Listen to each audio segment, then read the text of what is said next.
2 part हैं इस question के। एक कि एक एवरेज स्टूडेंट्स के लिए एचआर जैसा ही अल्टरनेटिव करियर ऑप्शंस क्या हो सकता है? और अगर उसको एचआर में से इंटरेस्ट बढ़ता है, तो कॉलेज सेलेक्ट करते वक़्त वो किन पहलुओं को ध्यान रखे? नाम और फ़ेम अपनी जगह पर है, पर करिकुलम में एचआर की कौन-सी चीज़ें कैसे पढ़ाई जाती हैं? थ्योरी वर्सेस प्रैक्टिकल का एस्पेक्ट क्या है? क्या कोई तरीका हो सकता है उन बच्चों के लिए कि वो कॉलेज से को इंटरव्यू करके पूछे कि आप ये काम कैसे करते हो? कोई गाइडलाइंस उस पहला चीज़ देखिए मेरा ये मानना है अ, एक बड़ी सिंपल सी आपने सुना भी होगा कि हर बच्चे की ख्वाहिश होती है। हर इनफैक्ट हर इंडिविजुअल की ख्वाहिश होती है। तो ख्वाहिशों के फूल झोली में नहीं गिरा करते, वक़्त की शाखाओं को हिलाना होगा। अंधेरों को बुरा कहने से कुछ नहीं होगा, अपने हिस्से का दिया खुद ही जलाना होगा। बहुत खूब। ठीक है?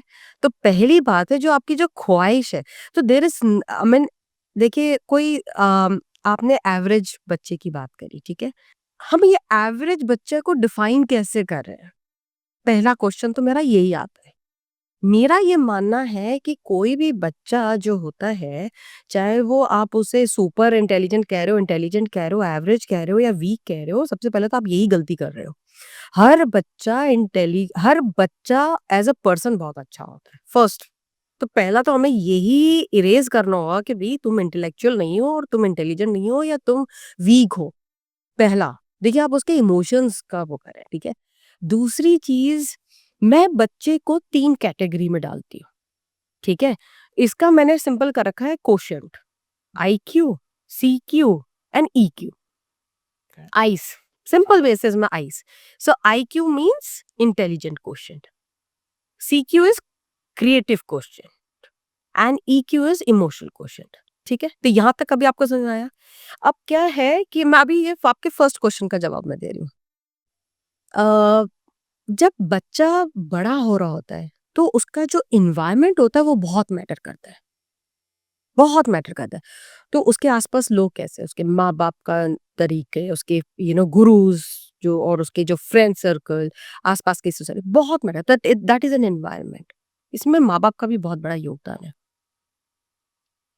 सो होता क्या है कि जब बच्चा बड़ा हो रहा होता है, उसकी कुछ इंटेलिजेंस डेवलप हो रही होती है।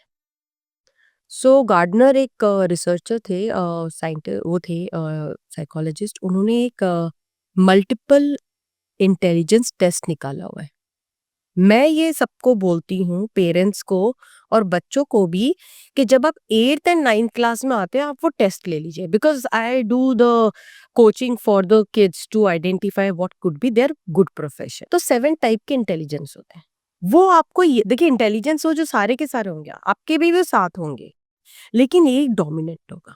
तो पहला तो आप है उसको आइडेंटिफाई कर। मैंने क्या किया था, क्लास 9th एंड 10th की बात है, मैं अपनी डॉटर के साथ बैठ गई थी। मैंने कहा था आ जाओ बेटा बैठो, और मैंने एक-एक करके ABCD करके सारे प्रोफेशंस के नाम बोलने शुरू किए, और मैंने उससे पूछा कि तुम्हें ये बनना है? कहती नहीं, ये करना है, ये नहीं। काटते गए, काटते गए, काटते गए, काटते। सो A टू Z में ना कुछ प्रोफेशन बच गए। प्रोफेशन मतलब रोल्स जो भी क्या बन सकता है। वहां से आपको एक क्लैरिटी मिल जाएगी। देखो, एक बच्चे को भी क्लैरिटी मिल जाएगी। जैसे ही आप वो क्लियर हो गए, तो देखो बच्चे हो ना 3 एलिमेंट होता है। अगर इंटेलिजेंट है मतलब उसका मैथ्स बहुत अच्छा होगा, आईक्यू है, एनालिटिक्स बहुत अच्छी होगी, क्रिटिकल बहुत होगा, ठीक है, नंबर गेम में बहुत अच्छा होगा, वेरी गुड, मैथ्स में उसको मतलब तो स्टैट्स भी बहुत अच्छा होगा। तो एक आपका वहां पे आएगा। अब आगे क्रिएटिव। आप देख रहे हो कि इंडिविजुअल बच्चा बहुत क्रिएटिव है, नई नई चीजों से ढंग करते हैं, तो आप डिजाइन में डालिए, ठीक है।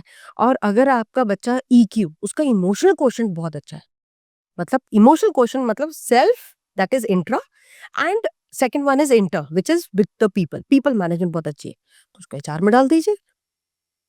बहुत सिंप्लीफाई कर रही हूँ मैं, ठीक है। अब आप आ जाइए, तो एक तो एवरेज कुछ नहीं होता, हम खुद ही बनाते हैं बच्चों को, ठीक है। इंटेलिजेंस आपको success is not equal to success, okay. अब आप आ जाइए एक बच्चे को, अब हर बच्चे को पहला तो ये आइडेंटिफाई करना है कि वो किस में स्ट्रांग है। तो पहले तो आप अपना IQ वो टेस्ट कर लीजिए, मल्टीपल इंटेलिजेंस टेस्ट, और फिर आप उसके बाद आप देखिए किस में आप एक्सपर्ट हो, उसके बाद आप अपना प्रोफेशन सोचिए, सोचिए। और उसके बाद जब आप 11th में आते हैं, 12th में आते हैं, फिर ग्रेजुएशन जब आप करते हो, आप देखेंगे आप में बहुत चेंजेस आते हैं। I wanted to be merchant banker. अब देखिए मैंने कैसे फाइनेंस स्पेशलाइजेशन मार्केटिंग में थी और मैं कैसे फाइनेंस गुड आईक्यू, मेरा मैथ्स जेन्युइनली बहुत अच्छा था, लेकिन किस में आ गई मैं पीपल साइड पे, क्योंकि मैंने एक चीज था कि मेरा पीपल साइड बहुत स्ट्रांग था, जो कि मैंने कभी रियलाइज ही नहीं किया, क्योंकि मुझे कोई बताने वाला नहीं था। और अब आ जाए आपका सेकंड क्वेश्चन कि कौन सा कॉलेज। इस एपिसोड में पहले 5 विनर्स को हम 2-2 हज़ार के गिफ्ट वाउचर दे रहे हैं और पहले हफ्ते में सही जवाब देने वालों में से 50 लकी विनर्स को हम 5-500 रुपए के गिफ्ट वाउचर दे रहे हैं। तो एपिसोड देखिए, सवालों के सही जवाब दीजिए और इनाम जीतिए। इस एपिसोड को लाइक करिए, चैनल को सब्सक्राइब करिए और अपने दोस्तों को शेयर भी करिए। Thank you.